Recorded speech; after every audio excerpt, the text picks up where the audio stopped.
je voulais vous remercier évidemment et commencer tout de suite dans le vif du sujet pour essayer de planter le décor, sachant, je vous rassure tout de suite, que je ne vais pas tellement parler d'interopérabilité, d'aspects de technique, et je le dis sans caractère péjoratif. Il y a évidemment un enjeu très très fort à ce niveau-là. Ce que je vais essayer de faire avec vous, c'est de planter un peu les grands enjeux tels qu'on peut le voir à l'heure actuelle au niveau du parcours de santé. Alors je voudrais commencer par un premier élément, c'est que je trouve que nous vivons une époque quand même assez formidable en termes d'innovation technologique avec le numérique, et que ce soit en santé ou d'une manière générale, puisque vous avez ici une présentation sur la manière dont des innovations technologiques à travers les siècles ont été adoptées rapidement par la population américaine. Donc vous pouvez voir que, par exemple, l'électricité en 1873, 46 ans a été nécessaire pour qu'un quart de la population américaine adopte la technologie. On peut continuer avec le téléphone, 35 ans, la radio, 31 ans, la télévision, 26 ans, le PC, 16, le téléphone mobile, 13, l'Internet, 7, et le smartphone, 2 ans. Donc on a le sentiment que ça va très très vite, et qu'on est dans ce qu'on appelle donc des innovations de rupture. Alors je ne vais pas vous abreuver de chiffres, et je m'excuse pour ceux qui connaissent ma référence, mais j'aime bien citer la référence du journal très sérieux The Economist, qui définit l'innovation de rupture avec le smartphone. C'est vrai que c'est une innovation de rupture. On se demande, alors pour les plus jeunes, c'est pas une question, mais pour des gens comme moi, qu'on a pu vivre sans. Donc, The Economist a mené une étude qui montrait que, par exemple, 98% des gens regardaient leur smartphone dans les 5 premières minutes après leur réveil. Et c'est vrai, moi, c'est un réflexe que j'ai maintenant. Je ne sais pas vous, mais je regarde le smartphone. Et alors, ils ont fait, je ne sais pas comment ils ont fait méthodologiquement, mais ils ont affirmé que 25% des personnes regardent leur smartphone aussi pendant leur activité sexuelle. Donc vous m'accorderez que c'est vraiment une bonne définition de l'innovation de rupture, parce que là, on est dans le quotidien. Et j'ai une mauvaise nouvelle à vous annoncer, c'est que d'une certaine façon, je pense que la télémédecine et l'e-santé n'est pas une innovation de rupture. Je sais que dans la journée, il y a des débats sur le caractère disruptif ou incrémental. Je pense qu'on est dans des formes d'innovation qui ne sont pas dans des bascules rapides, et vous êtes bien placé pour le savoir, où en 2 ans, tout d'un coup, ça devient totalement inenvisageable de ne pas utiliser la technologie. Alors, quelques définitions, mais vraiment pour essayer de planter à nouveau le décor. Sur la e-santé, les définitions sont légion, et je ne m'attarderai pas trop sur l'idée de considérer telle ou telle définition. Ce qui est certain, c'est qu'il y a un bloc qui est clairement identifié de télémédecine avec toutes ces déclinaisons. Et puis, progressivement, il y a ce rond qui grossit sur les sciences de données et l'intelligence artificielle, et qui vient alimenter la e-santé avec des intersections de plus en plus manifestes entre les deux sujets. Alors, mon propos est d'essayer de voir les impacts, et je crois que le thème général était sur le parcours de santé ce matin, donc je vais m'attarder beaucoup plus sur les impacts de la e-santé sur le parcours, sur l'offre de soins, et aussi son pendant sur le profil du patient et du citoyen. Il y a d'autres impacts sur le métier d'assureur santé ou sur la recherche médicale en tant que telle aussi, qui sont importants avec la digitalisation et les sciences de données, mais j'en parlerai beaucoup moins ce matin. Alors sur l'offre de soins, si on essaye de résumer la situation, on peut dire que d'abord ça améliore la relation entre professionnels de santé, ça crée une collaboration qui n'existait pas auparavant entre des professionnels à distance, d'abord dans la téléexpertise, donc je vais passer assez vite parce que je pense que ça fait écho par rapport à des initiatives que vous connaissez les uns et les autres ou que vous portez, en radiologie sur les pharmacies à distance, sur les pratiques de soins avec les chirurgies assistées par robot, les plaies chroniques. J'aime bien rappeler cette démarche qui est réalisée en Lozère, où dans ces petits villages de Lozère, vous savez qu'il y a toujours cette difficulté d'accéder à une pratique de référence, et donc les infirmières locales ou les médecins généralistes envoient les photos par smartphone à des experts infirmières et médecins d'hôpitaux de la région, qui peuvent interpréter et donner la marche à suivre en termes de traitement. Donc c'est évidemment tout de suite une ouverture sur la question de la désertification et de la prise en charge et de l'accès à une prise en charge dans les zones rurales qui peut être améliorée par ce biais. Vous avez ensuite la convergence des données. Alors, vous avez le dossier médical électronique, le DPI hospitalier, le dossier de santé électronique deuxième niveau avec le DMP et le dossier pharmaceutique, qui sont amenés, si j'ai bien compris, à fusionner, et puis le dossier santé personnelle patient. Je ne m'attarderai pas à nouveau là-dessus. La seule chose qui est quand même très claire dans les grands principes, c'est que nous sommes en France, dans un pays qui est plutôt réglementaire et plutôt conservateur sur la protection des données. Donc ce n'est pas un jugement de valeur, parce que ça a aussi ses avantages sur le fait de maintenir la sécurité et de maintenir la confidentialité des données des patients. Mais évidemment, on est dans le continuum, sur le curseur, à une extrémité par rapport aux pays anglo-saxons, et à commencer par les États-Unis, où vous avez, par exemple, l'expérience Blue Bottom. Donc, c'est une application. Quand vous avez cette application, vous pouvez cliquer dessus et tout de suite avoir accès à votre dossier médical en tant que patient, de même que les professionnels de santé qui vous suivent dans votre parcours, et de même que les assureurs. Donc, vous voyez aussi les avantages et les limites. Dans ce cas-là, c'est quelque chose qui paraît peu pensable en France.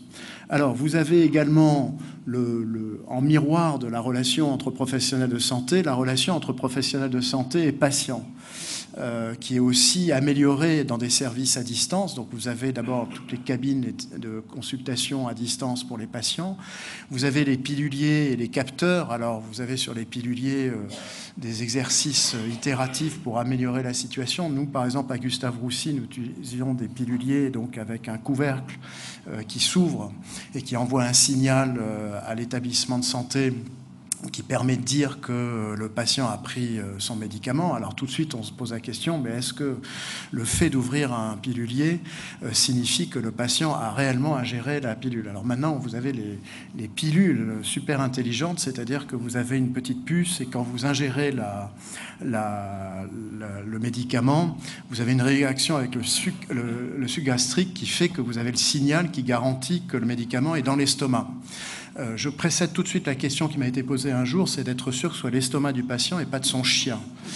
Donc vous voyez qu'on est dans un jeu en fait sur l'évolution de l'innovation technologique qui est en permanence assez fascinant. Vous avez des capteurs, vous avez les Serious Games, notamment avec Voracifich pour la réhabilitation des accidents vasculaires cérébraux. Et puis vous avez surtout le grand principe de la domomédecine, c'est-à-dire, je dis surtout parce que c'est une tendance quand même très lourde avec la digitalisation et la e-santé, c'est cette externalisation de l'établissement de santé à terme, je ne dis pas que ça va se faire rapidement à nouveau, mais vers un domicile du patient qui va être de plus en plus équipé en technologie avec un suivi à distance. Alors vous avez dans ce schéma, par exemple, une salle de bain avec une balance, un glucomètre, une chambre avec un outil de suivi à distance, un frigidaire intelligent, des piluliers intelligents dans la cuisine et un salon avec une TV et un téléphone intelligent. Au passage, vous avez des applications, moi je trouve assez fascinantes, sur par exemple les personnes âgées, sur le simple fait de mettre des capteurs sur les frigidaires, sur les portes, permet de savoir si la personne continue à se mouvoir ou si elle commence à être dans une vulnérabilité, une perte d'autonomie. Et c'est vrai que c'est une manière de suivre à distance, par exemple, la fragilité des personnes âgées.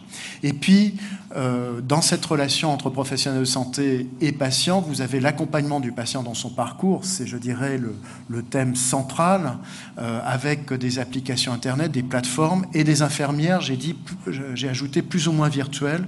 Vous avez effectivement des expériences où, au lieu d'avoir si je puis dire, une réelle infirmière, vous avez un avatar. Donc, c'est des expériences canadiennes qui vous répondent d'une manière personnalisée par rapport aux demandes des patients. Alors, je me permets juste, je m'espère que ce n'est pas une faute de goût, mais de présenter l'expérience que nous mettons à Gustave-Roussy, qui s'appelle Capri, où nous travaillons en fait, comme d'autres, sur le sujet depuis pas mal d'années. Donc, vous avez le patient qui, avec un hébergeur de données de santé, évidemment, et une messagerie sécurisée, communique à 2 infirmières de coordination à tout moment des jours ouvrables. Ces infirmières ont des arbres de décision, plus de maintenant 60, qui leur permet en soins courants d'orienter, d'avoir la décision sous responsabilité professionnelle, soit en répondant directement aux patients, soit en renvoyant vers des professionnels de soins de l'offre de soins primaires avec aussi une autre application, soit en référant au niveau de Gustave Roussy. Ça, c'est dans le système patient vers infirmière, et dans le système infirmière vers patient, nous avons sur des rythmes réguliers un système de recueil de données qui s'inspire de ce qu'on appelle les Patient Reported Outcome Measurements, c'est-à-dire qu'on pose régulièrement des questions aux patients avec l'hypothèse que ce questionnement régulier permet de remonter l'information d'une manière beaucoup plus serrée qu'auparavant et de dépister plus vite des évolutions de maladie ou des effets de toxicité. Alors, je voulais rajouter quelques mots sur l'intelligence artificielle. Dans ce genre de présentation, il est maintenant de bon ton de parler un tout petit peu d'intelligence artificielle. Donc j'en parle un peu, mais pas trop, parce que aussi le temps est compté.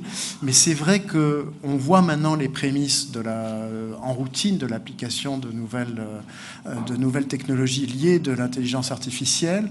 Si on avait à résumer la situation actuelle, il me semble que c'est d'abord une aide à la décision médicale et pharmaceutique. Donc vous avez des outils qui permettent de collecter toute la connaissance existante, et Dieu sait si elle est profuse, de la synthétiser et d'en donner des règles d'aide à la décision. Ça peut être très intéressant, notamment, je trouve, pour les pharmaciens d'officine, d'avoir éventuellement des logiciels d'aide quand ils rencontrent le patient dans le renouvellement de traitement. On pense en oncologie, notamment sur les thérapies orales, où c'est des molécules assez agressives, de pouvoir comprendre dans l'immédiateté avec le patient quel est le conseil qui peut être donné. Vous avez aussi évidemment une aide sur le diagnostic, donc on parle beaucoup des progrès de l'intelligence artificielle sur l'imagerie qui a déjà dépassé la compétence humaine, en tout cas dans des tests expérimentaux. Donc évidemment en oncologie, sur le dépistage des cancers, notamment du sein, c'est un point clé. Les analyses de tissus en dermatologie, on voit que ça a un impact sur la prédiction de résultats. Donc vous avez énormément d'études chaque mois maintenant qui permettent, par exemple, de prédire la mortalité après un cycle de chimiothérapie. Et puis, je voudrais insister sur un dernier point, c'est une aide à des parcours sans doute plus personnalisés. Alors, si je dis ça, c'est que ça a trois effets en appliquant l'intelligence artificielle. Le premier, c'est de permettre des profilages de patients beaucoup plus précis qu'auparavant. Et d'une certaine façon, la santé peut s'inspirer de ce qui existe dans les secteurs marchands, comme par exemple Netflix. Je ne sais pas si vous avez remarqué, dans Netflix, quand vous téléchargez un film, on vous fait des suggestions. Moi, par exemple, je suis avec un goût assez particulier. J'aime bien les documentaires philosophiques et les comédies populaires. Et la dernière fois que j'ai téléchargé un film, j'étais assez surpris parce qu'ils m'ont proposé à la fois un documentaire d'Heidegger et la dernière comédie de Franck Dubosc. J'ai trouvé qu'ils avaient assez bien cerné mon comportement, qui est quand même pas si banal que ça, et je vous dis pas ce que j'ai choisi entre les deux. Donc il peut y avoir ces aspects de profilage, il peut y avoir aussi des réponses plus personnalisées. Alors c'est un champ assez intéressant avec les avatars, les chatbots, qui est source de fantasmes, de savoir au fond si un chatbot peut remplacer un humain dans la réponse personnalisée. Je crois qu'on est à l'aube, là aussi, d'études nécessaires. Il y a une étude notamment qui a montré récemment que pour des personnes qui étaient en état mélancolique et dépressive, il y avait deux possibilités d'exprimer leurs émotions et leur risque de suicide. Un qui était un avatar, donc une machine, et l'autre qui était un avatar plus un backup humain, donc avec une personne humaine. Et les données étaient traitées ensuite par des psychiatres sur les deux bras. Et peut-être d'une manière surprenante par rapport à ce qu'on pouvait avoir comme idée intuitivement, cette étude a révélé que les patients se livraient beaucoup plus sur des émotions intimes quand c'est une machine seule que quand c'est une machine plus un être humain, partant du postulat que la machine est peut-être plus neutre dans l'expression. Donc il y a du pour et du contre pour savoir l'intérêt de ces chatbots, mais il est certain que ça se développe. Et puis vous avez des démarches un peu plus exotiques, mais qui sont aussi à prendre au sérieux, de services. Par exemple, Amazon a une application où il propose avec des chirurgiens pour un patient de programmer une intervention qui peut l'être, mais comme dans un restaurant, c'est-à-dire vous réservez votre intervention dans la semaine. Donc vous voyez que vous êtes dans des réponses particulièrement personnalisées à ce sujet. Alors, tout cet aspect, toutes ces démarches vont vers un point et une convergence. Des offres de soins intégrées, l'exemple qui est quand même une référence assez universelle, me semble-t-il, c'est Kaiser Permanente aux États-Unis. Kaiser est un système d'offres de soins et assureurs, et quand vous êtes assuré chez Kaiser, vous avez une application où vous avez accès directement à votre dossier médical, un centre de pharmacie pour pouvoir avoir de la e-prescription, un centre de rendez-vous si vous souhaitez voir un médecin ou une infirmière à proximité de votre lieu géographique, une messagerie sécurisée. Et donc vous voyez que vous avez, en tant qu'assuré, une liberté dans votre parcours et une autonomie qui est accrue par rapport à ce qui existait traditionnellement. J'insisterai, s'il y avait une chose à retenir de mon propos, c'est de dire que la grande question, c'est de savoir la e-santé, mais dans une vision beaucoup plus globale. Donc ce schéma essaye de synthétiser au fond la place de la e-santé dans le parcours coordonné et personnalisé. C'est un bloc indiscutable avec la télémédecine, le dossier médical partagé, maintenant l'intelligence artificielle, mais qui doit être en interaction avec d'autres démarches et d'autres logiques. La première, c'est les métiers et les modes d'organisation, donc c'est tout le débat sur les infirmières de pratique avancée, les réseaux, les infirmières de coordination. C'est aussi la démarche même du patient qui est une ressource en tant que telle dans son parcours, dans son autogestion avec l'éducation thérapeutique et son engagement. C'est évidemment une cohérence avec les modes de paiement, donc le paiement à la coordination, le paiement au parcours. La télémédecine, de ce point de vue, doit s'inscrire dans un paiement au parcours, et ça peut être un point de débat de savoir si c'est un paiement à l'acte ou un paiement au parcours. Et puis, je dirais que tout ça ne peut se mettre en musique que si les professionnels ont aussi une appétence en termes de management par rapport à ces sujets de parcours. Vous pouvez mettre les plus beaux outils du monde, et je crois que vous êtes bien placé pour le savoir. Si des professionnels sont en résistance ou n'ont pas d'appétence pour de la coordination entre eux, d'une certaine façon, le système ne fonctionnera pas. Alors, le deuxième impact que je voudrais évoquer rapidement, c'est celui du patient et du citoyen. Donc là aussi, on voit qu'il y a une autonomie renforcée. Sur l'offre de soins, elle est plus intégrée au service d'un parcours personnalisé, coordonné. Le patient et le citoyen, de son côté, grâce à la e-santé, a une capacité d'autonomie plus importante. D'abord avec l'information grand public, que ce soit des sites personnels, des blogs, des sites communautaires, des médias sociaux, des forums de production collective d'information et data-driven patients. Vous avez maintenant beaucoup de systèmes où vous pouvez aller chercher de l'information et avoir du benchmark en retour. Par exemple, on parle beaucoup de la flore intestinale. Vous avez des sociétés où pour $100, vous allez avoir toute l'analyse de votre flore intestinale avec tous les déficits éventuels que vous avez et des possibilités d'alimentation, des propositions de mesures alimentaires supplémentaires. Vous avez les outils donc self-quantified de l'automesure par les outils connectés et des nouveaux capteurs. Donc là, il y a une profusion de démarches.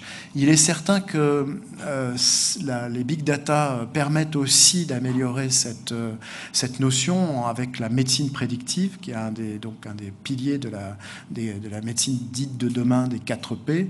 Cette médecine prédictive joue sur des tests génétiques, et j'ai mis l'image de Madame Joly pour essayer d'abord d'éveiller la salle si possible, mais surtout pour montrer son témoignage qui est très intéressant, parce que en 2012, elle publie dans New York Times un papier qui commence en disant « Je veux exprimer mon histoire, je veux rapporter mon expérience pour que des femmes de conditions similaires comprennent qu'en 2012, on peut se prendre en charge en termes de santé sans forcément avoir recours au système de santé et sans être complètement dépendant des professionnels. » Vous savez qu'il y a une grande critique sur la symétrie d'information dans le secteur et que les professionnels détiennent l'expertise et pas les patients.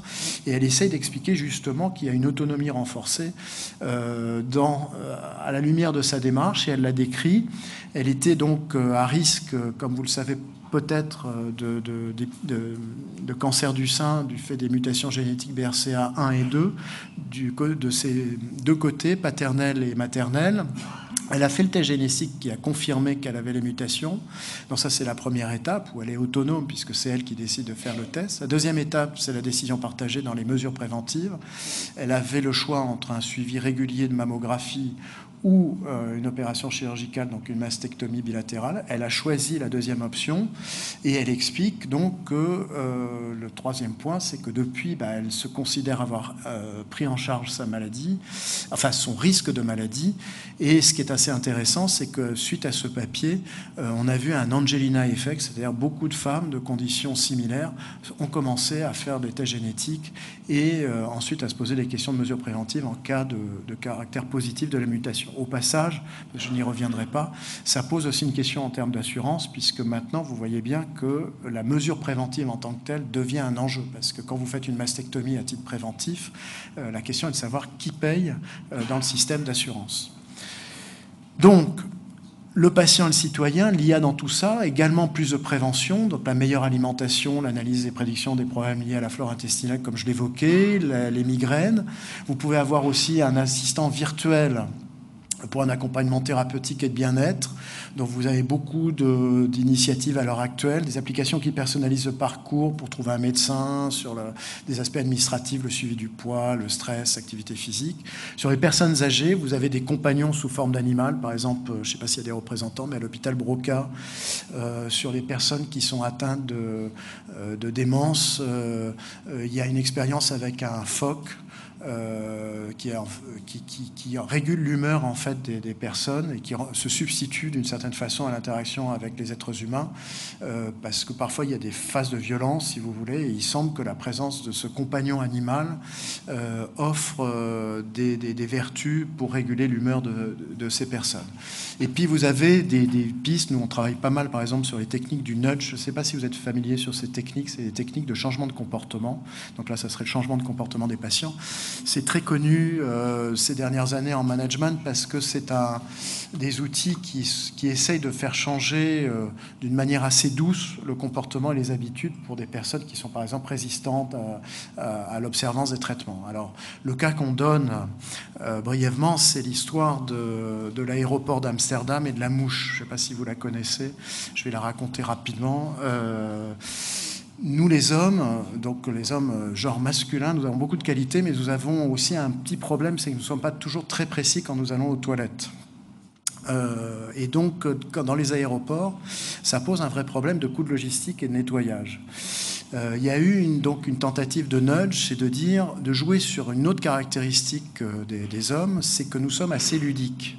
Et donc, l'équipe de nudge a posé des mouches au fond des cuvettes, en partant du postulat que l'homme a un vrai enjeu à essayer de toucher la mouche. Il s'avère que ça a très bien marché et que vous n'aurez pas, vous voyez, vous aurez appris quelque chose ce matin. Il y a eu 80% de baisse des coûts de nettoyage sur l'aéroport d'Amsterdam. Donc vous voyez qu'il y a quand même des perspectives intéressantes avec le nudge. Alors, tout ça nous amène vers un patient plus autonome, c'est-à-dire un patient, je vous recommande, si vous avez un peu de temps, c'est de lire Eric Topol, qui est un auteur américain très connu, qui sort un livre tous les 3 ans, et qui montre comment, au fond, d'une certaine façon, le patient peut avoir un diagnostic peut-être plus maîtrisé par lui-même, une surveillance aussi de l'autoprescription. On voit bien que ces compartiments augmentent. Et dans certaines pathologies, je pense notamment au diabète, on commence à voir effectivement une attitude autonome de la part du patient. Alors j'en viens maintenant, ça c'est le schéma général, j'en viens à une sorte d'analyse critique du sujet où au fond on peut se poser la question, mais là-dedans où est-ce qu'on va? Alors d'abord il y a les usages de la e-santé qu'il ne faut jamais sous-estimer, les difficultés d'implantation, l'interopérabilité, messagerie sécurisée, et al. Je pense que vous êtes beaucoup plus qualifié que moi pour en parler. Mais je voudrais souligner d'autres usages qui peuvent être aussi en jeu et qui soulignent que la technologie est au service d'une innovation organisationnelle du parcours. D'abord, vous avez l'information partagée, la coordination, les jeux de pouvoir. Brièvement, une histoire, le premier patient qui était susceptible d'avoir le virus Ebola, qui est arrivé sur le sol américain, est arrivé au service de réanimation de Houston dans le Texas, et cet établissement venait de recevoir la dernière génération de dossiers électroniques partagés. Donc elle en faisait beaucoup de marketing. Et l'infirmière donc a rentré les deux informations qui sont significatives, fièvre à 41 et provenance du Libéria. Elle n'a pas pensé, lorsqu'elle a croisé le réanimateur dans les 30 minutes, 45 minutes qui ont suivi, à lui dire, tu sais, chambre 1, il y a quand même un patient, il faudrait faire attention parce que c'est très contaminant en plus. Malheureusement, le patient a eu le temps de contaminer d'autres patients. Et quand on a posé la question au réanimateur dans le débriefing, pourquoi il n'avait pas regardé ces informations, je vais le dire d'une manière beaucoup moins diplomatique que ce qui a été dit dans le rapport, mais il ne regardait jamais une information quand elle était produite par une infirmière. Sous-entendu, les infirmières ne disent pas des informations très intéressantes. Vous voyez bien que vous avez des jeux de statut et de pouvoir, et le secteur de la santé est très marqué par ces aspects-là, un PUPH d'une spécialité plus importante qu'une autre, etc. Et que si vous introduisez des technologies avec cette volonté de faire de la coordination, de l'horizontalité de parcours, vous avez quand même à tenir compte de ces jeux de pouvoir pour comprendre comment on peut les estomper et les embarquer grâce à la technologie. Vous pouvez avoir aussi des questions d'infobésité, les rôles des acteurs intermédiaires. Nous, par exemple, on raisonne beaucoup sur le fait d'être vigilant, de ne pas mettre en contact direct les médecins avec les patients dans beaucoup de situations, parce que ça conduit le plus généralement à surcharger les boîtes mail des médecins. Et quand on fait des études assez fines, nous on en a fait quelques-unes, on se rend compte que 80% de l'information qui est adressée aux médecins par les patients ne relève pas d'une expertise médicale réellement. C'est des informations de la vie courante, comme par exemple en oncologie, est-ce que je peux aller à la piscine, est-ce que je peux partir en vacances.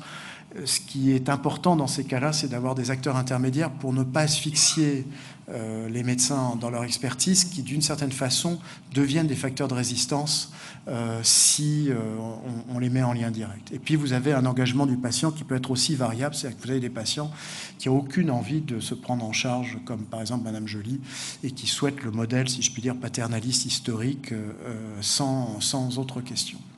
Vous avez ensuite des risques de non-alignement. Alors je reprends cette slide. Local et central.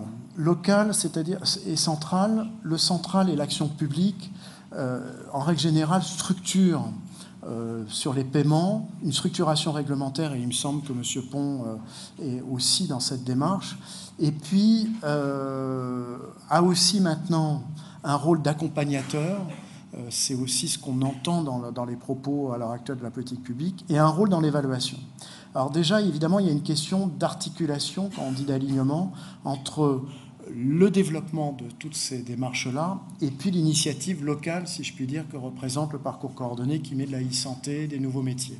Et je crois que vous êtes bien placé en permanence dans un questionnement entre, par exemple, le modèle économique et les nouveaux modes de paiement de la télémédecine, et puis le développement des initiatives que vous menez. Il peut y avoir aussi, au passage, c'est pas un débat, à mon avis, bottom-up ou top-down, parce que c'est plutôt, vous voyez bien, dans le central, il y a des actions qui sont structurantes et qui sont forcément centralisées. Un paiement est un paiement qui est raisonné à l'échelon central. On ne va pas faire un paiement par région ou par proximité géographique. Donc on voit bien qu'il y a des questions aussi d'articulation au niveau du central entre les différentes démarches. Et puis il peut y avoir aussi des difficultés de phasage entre le développement de la e-santé, les métiers et l'engagement du patient, et j'insiste beaucoup sur les formes de management. C'est-à-dire que, de mon point de vue, on voit souvent des innovations technologiques, un raisonnement sur les métiers plus ou moins abouti, mais des professionnels qui ne sont pas très préparés. Alors on peut parler d'apprentissage, de conduite de changement, mais encore une fois, si des professionnels sont résistants à la coordination, vous pouvez mettre n'importe quelle innovation technologique, il y a des facteurs de résistance qui se déclenchent. Au final, je dirais qu'on aboutit, et c'est là où je voulais en venir, à des processus d'implantation qui sont quand même longs en règle générale. Vous avez, en fait, à mon avis, dans beaucoup des initiatives, les 3 temps du hype cycle de Gartner. C'est-à-dire que vous avez une illusion initiale, une désillusion dans un second temps, et puis une maturation secondaire. Si on prend par exemple le DMP, 2004, Douste-Blazy, une illusion, ça sera fait dans l'année. Une désillusion qui a duré quand même pas mal de temps, et puis progressivement une maturation secondaire, puisque maintenant on commence à avoir quand même pas mal de DMP. Alors ça pose aussi une question de management de projet, et je dirais que, comme on dit au rugby, il est très important dans les gestions de projet d'être présent dans les temps faibles. C'est-à-dire au moment où il y a la désillusion, Et vous savez comme moi qu'il y a beaucoup d'innovations en fait qui n'aboutissent pas, mais qui n'aboutissent pas forcément à cause du défaut de l'idée, mais à cause du manque de résilience et de résistance dans le développement du sujet. Donc je ne peux que vous inciter en règle générale dans le management de projet à être très soucieux de ces temps faibles, si vous en connaissez. Au final, et en rapport peut-être justement avec les processus d'implantation longs, des évidences qui sont relativement modestes. On voit qu'il y a des gains attendus qui sont annoncés importants sur la réduction des venues hospitalières par un meilleur suivi à distance, de la sécurité et de l'observance, de la délégation de compétences et puis aussi des espoirs dans les pays en voie de développement. Si je reprends par exemple l'expérience dans laquelle nous travaillons à Gustave-Roussy, on voit qu'il y a quelques signaux sur le fait d'éviter quelques venues aux urgences, mais pas tant que ça. Le gain est beaucoup plus sur le fait de pouvoir programmer la venue aux urgences sur les 48 heures qui viennent avant. Donc on rentre sur des sujets beaucoup plus fins d'une certaine façon qu'un discours binaire qui est on va réduire les venues aux urgences. Délégation de compétences, oui, mais ça suppose des raisonnements aussi dans ce sens. C'est-à-dire que, par exemple, on a montré dans le congrès de l'ASCO l'année dernière que les infirmières arrivent d'une certaine façon à optimiser le temps médical, c'est-à-dire qu'elles arrivent à faire des tâches ou en tout cas éviter certaines actions des médecins en défaut de coordination notamment, et que de ce point de vue-là, ça soulage le système, mais ça suppose aussi que le raisonnement se développe dans ces aspects d'organisation. Des résultats quand même encore modestes quand on fait le parcours de la littérature scientifique en 2019, surtout trouvé pour les patients au risque. C'est surtout là qu'on voit qu'il y a du gain sur la e-santé, et parfois inattendu. Alors vous avez le cas américain des scrims, qui souligne que, par exemple, ces dernières années, vous avez eu avec Obama un grand investissement sur le dossier électronique. Alors certes, il y a eu énormément d'hôpitaux qui sont équipés, mais en même temps, on a vu que la charge de saisie des médecins a augmenté proportionnellement. C'est-à-dire qu'on a demandé à chaque médecin de remplir beaucoup plus d'informations qu'auparavant avec le dossier électronique, ce qui fait que certains hôpitaux sont arrivés à la conclusion que le médecin à nouveau était détourné de son expertise et ne pouvait pas voir tant de patients que ça en consultation, et donc lui ont associé des scribes, c'est-à-dire des assistants qui remplissent en temps réel l'information en lieu et place des médecins. Au passage, l'équation est assez stupide parce que vous partez sur un dossier électronique qui est censé donner de l'efficience au système, et finalement, la première observation que vous avez du développement, c'est le développement d'un nouveau métier avec l'investissement que ça représente. Donc, c'est pour vous dire que là aussi, tout n'est pas acquis, et puis ça pose beaucoup de questions de recherche évaluative sur une innovation organisationnelle en vie réelle, plus que clinique, et ça pose au passage, je pense, un sujet qui va apparaître de plus en plus dans les prochaines années, c'est qui fait l'évaluation, parce que c'est sûr qu'il va y avoir un débat. Quand on regarde les études scientifiques, on a rarement le cas où c'est parfait. On a rarement le cas de l'échec, enfin on en a quelques-uns, mais on est souvent dans une zone grise, c'est-à-dire qu'il y a quelques éléments en faveur et d'autres en défaveur. L'interprétation de ces résultats va être assez fondamentale, parce que si vous êtes le promoteur, évidemment, vous allez pousser sur les arguments en faveur.